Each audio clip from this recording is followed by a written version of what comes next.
How do, guys? Today, the question which I'm looking to explore is, does cannabis assist in the development and expansion of human consciousness?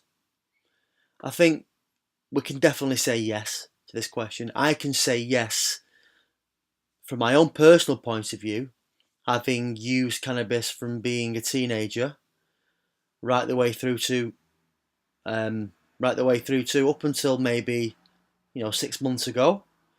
But I no longer use cannabis, and that is the thing that I wanted to explore today, because I realised that there was a dependency on it. In certain social circles with certain people, and you could have a great time. Also, up until quite recently, when maybe I felt like I needed a bit of a pick me up, or I felt a little bit low, I might use cannabis, to sort of like get me on the vibe again, make me feel more connected, spiritually, make me relax and become less tense. And there's no doubt about it that cannabis does do that. But if you're earnest in developing your own consciousness, if you're earnest in and understanding the true great work, and that you can develop super consciousness, each and every single person can develop super consciousness at some point. Any form of addiction and any form of any substance or any kind of product whatsoever which is outside of yourself, if it's an unhealthy relationship and there's a dependency, it needs to go. And that's where people fall short, because they're driven subconsciously and by forces they're not truly aware of, and that there is a need for food and cannabis and drugs and porn and consumerist products, etc. So, but there's no doubt about it that up until now, and some of the experiences I've had using cannabis have been absolutely amazing, and I've come across and I've opened up neural pathways and come across modes of thought. I've been able to appreciate film, music, and art from a deeper perspective. I've met some really cool people. It's enhanced creativity here and there. But what you can't avoid is the fact that after you use it, well, after I've used it, and after I've abused it, because you can lead to binging.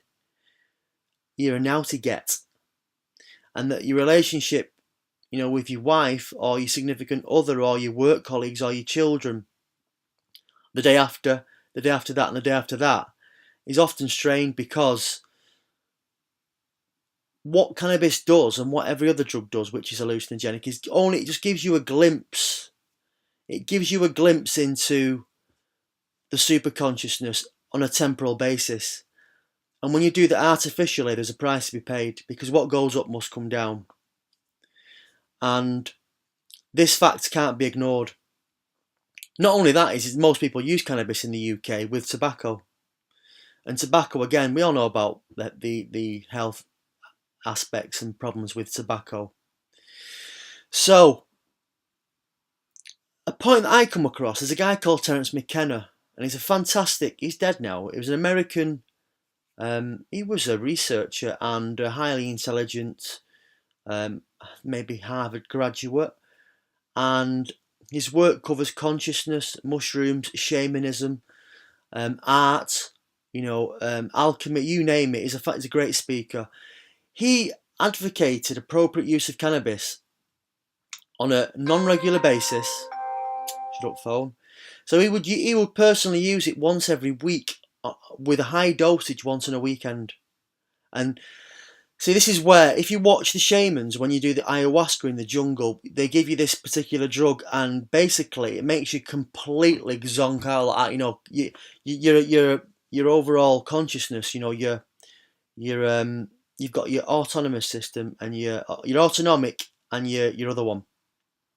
So if you've ever been absolutely wrecked, whited out on any drug, where your ego basically and your body lets go and you just sort of melt, that's when your autonomic nervous system and maybe sometimes even your higher self can take control, and it opens up your body, and that is a good time even to the extent where you can be vomiting and shitting all over the show, like you see with ayahuasca in the jungle, where all your defense systems have been rendered useless, and then this other stuff, this innate stuff, the soul in its mechanism can then integrate with the body. Then you can be ready then to accept wisdom and accept healing in this very loose, crazy, chaotic state.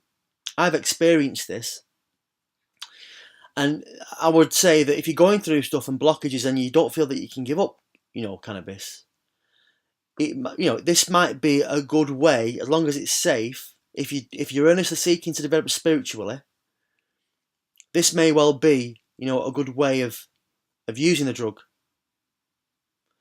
I've had experiences where I've had quite a bit in one go, and I've felt all my brow chakras tingling. I've had visions. I felt my heart chakra. I've felt the energies whirling around my body, and it's almost like you're being taken over, really. But it is your soul in operation, So it can be used in that way. But again, it has that sweet alluring, I want more, I want more, I want more. So it's a tough one, really. I've been able to sort of like knock it completely on the head through the energy work that I do. I've done Reiki 1, 2, I'm a Reiki master. I use, esoteric techniques for self-awareness. I do breathing exercises, I do a bit of yoga. I do a lot of my spiritual development comes in service, working with vulnerable people in the community, which keeps me grounded, keeps me on an even keel, and that dictates the fact that I've got to be in good working order. I've also got a very loving wife and children, and my wife demands that my behaviour and the way I am on a regular basis needs to be top notch, for herself and the children. So if I'm ever nouting, tired, and it's because of my own fault, because I've been a naughty boy, yeah, burning candles at both ends, then obviously there's only one person to blame, and that's me. So I'm not going to talk about the fact that the cannabis can be used orally via, naturally without being smoked, because we know that the research is there to suggest that this kills cancer. Now that might also be a fantastic way of using cannabis for those people who suffer from anxiety and who have got glaucoma and cancer and MS and all these other illnesses. But obviously it's very difficult to get hold of, and there is more of a risk associated criminally in having that. But go and check that research out for yourself.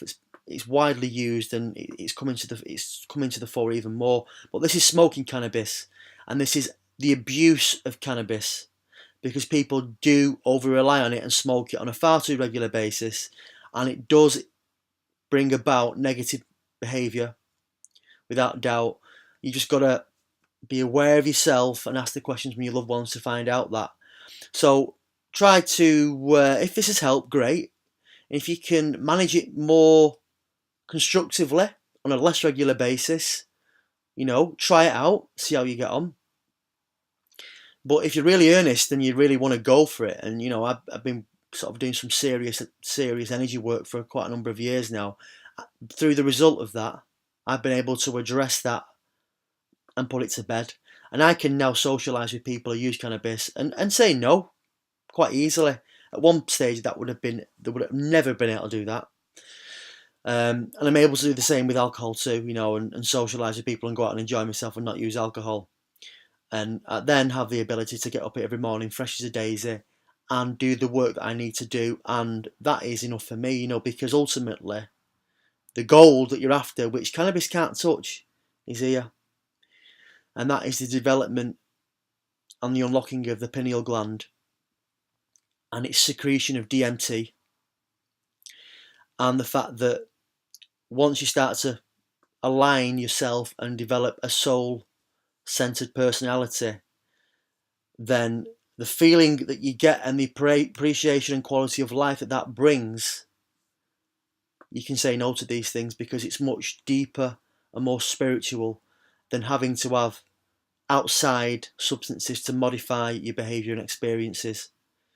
Okay guys, so Don't forget, it all starts and ends in the heart. All the best. Goodbye.